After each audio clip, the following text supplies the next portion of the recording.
He mentioned my practicing in architecture for 42 years in Greenville. But one of my former partners in the audience right now asked me a moment ago, which do I like better, brewing beer or practicing architecture? I said I still have a passion for the architecture. I miss the practice, but I also enjoy working with the brewery. I like to tell people that I'm in my second dream career. So I did enjoy the practice and I still miss it. I got started, well, I actually had my first beer. Some of you guys in the audience are from our Clemson folks. I had my first beer at the SO Club in the fall of 1956 with my freshman professor. Some of you who may remember Joe Young. He loved his beer and he loved taking people to the SO Club. And while I was in practice, I was on a committee with the American Institute of Architects, on a committee that traveled to the West Coast, usually once, sometimes twice a year for about 17 years. I started tasting beer out there about 25 years ago. Although I love beer then, and I've never been one to over consume. I enjoy a beer or two, and that's my limit. But I was tasting a beer out there, and I said, man, I love beer, but didn't realize beer could taste so good. And I think it was an Anchor Steam porter, if I'm not mistaken. So Anchor Steam actually was one of the first craft breweries in the United States. They started actually was a brewery existing well before craft brewing started, but it was purchased by a guy named Maytag, who actually started a craft brewery I think in the mid-60s. But I want to start off with a quote from Ben Franklin. Ben Franklin was quoted saying that beer is proof that God loves us and wants us to feel good. So, but actually beer goes way, way back in history. The archaeologists discovered that beer was being brewed 4000 BC and beyond. And actually beer was, and many times during the development of the world, the beer was a staple and was safer to drink than the water. Many times there were patron saints would encourage the folks to drink the beer because of the tainted water to ward off the diseases that were occurring. And also, one example of the beer that was safer to drink than when England occupied India, they were shipping their pale ale to India because it was safer to drink the beer than it was to drink the water. But the beer was spoiling. So they added hops to it, which hops is a natural preservative, and it survived the trip and became known as India Pale Ale, or as what we know it today, IPA. Had we brewed an IPA when we started in Greenville, we couldn't have given it away, but it's very popular now. So a craft brewery is a brewery that is typically privately owned, small brewery that brews upwards of I think the maximum limit for a craft brewery is about 6 million barrels. We're a long way from that. We brew about 12,000 barrels a year right now. I think Yuengling is considered still a craft brewery, and they're the largest craft brewery in the United States. Sam Adams would be second to that. And they brew about 2,500,000 barrels right now on an annual basis. As I mentioned, Anchor Steam started in the mid-60s. But prior to that, we went through a long period of prohibition in the United States. The official prohibition started in 1919, federal prohibition. But actually before that, there were a number of states, including, I think Maine was in 1849, established prohibition. and several other states long before that, before the Civil War. But there were, of course, quite a bit of underground brewing at the time. You probably have heard of Al Capone, who was in control of the underground brewing of alcoholic beverages during that time. But in 1933, they repealed Prohibition. The big guys went to the feds and said, let us brew a lighter beer. They started brewing so they repealed Prohibition, the 21st Amendment, and they started brewing what they call a 3.2 beer, which we referred to when I was in the military as a military beer, because that's all you could get on a military post. They also created what we call a three-tier law, which we're still under in South Carolina. There are a number of states, particularly western states, have done away with the three-tier law. But three tiers mean that you can only be a manufacturer or a manufacturer, distributor, or retailer, and you cannot have ownership across either of those lines.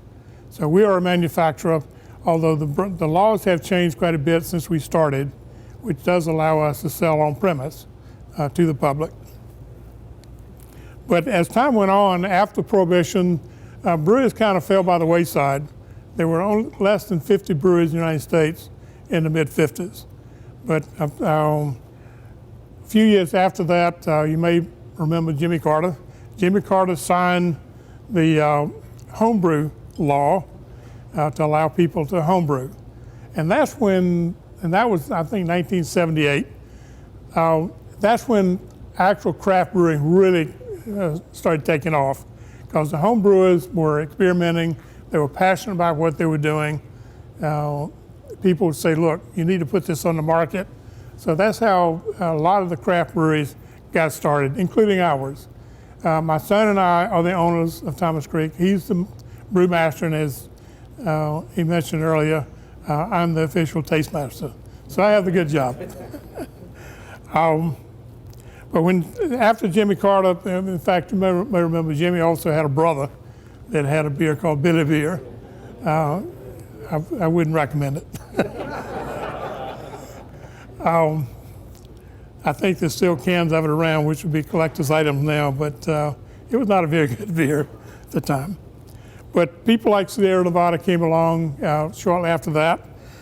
Sam Adams in, I think, 1985. But by 1998 is when Thomas Creek started. At that point in time, there were about 400 craft breweries in the United States. Quite a large increase from the 50 in the 50s.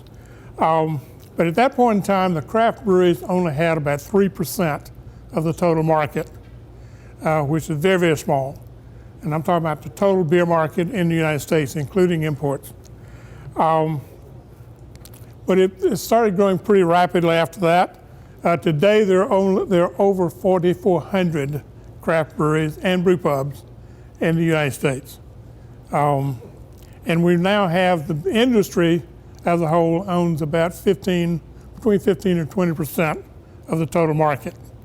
And the prediction is we'll have 25 to 30% within the next 5 years. And I'm gonna make a prediction a little bit later. The brew pub laws were passed in 1994 in South Carolina, and that's where I got involved. My son was managing Henry's Restaurant here in Greenville. Some of you may remember downtown. When the brew pub laws were passed, the owner wanted to convert to a brew pub, but he got cold feet when he saw the price tag. My son knew how much I love beer because I had been bringing beer back from the West Coast for him to taste. So they lured me down, talked me into buying the system. So that's how I got involved. My son brewed there for the next 4 years, and then we had the opportunity to buy the starter system for Thomas Creek. I want to talk a little bit about the laws. When we first started, we could only brew at 5% by weight, which converts to 6 1/4 by volume, which is pretty low for craft beer. Most of our beers are 6% and above. We have ones 12.5%, which I refer to as being dangerously smooth. Be careful with it, please. But when as the laws did change over the years, I guess the first change was what we call the tasting bill. Before, when we started, we could not even serve tastings at the brewery. Shortly after we were started, they did pass the tasting law and also allowed us to sell to the public upwards of a case a day per person.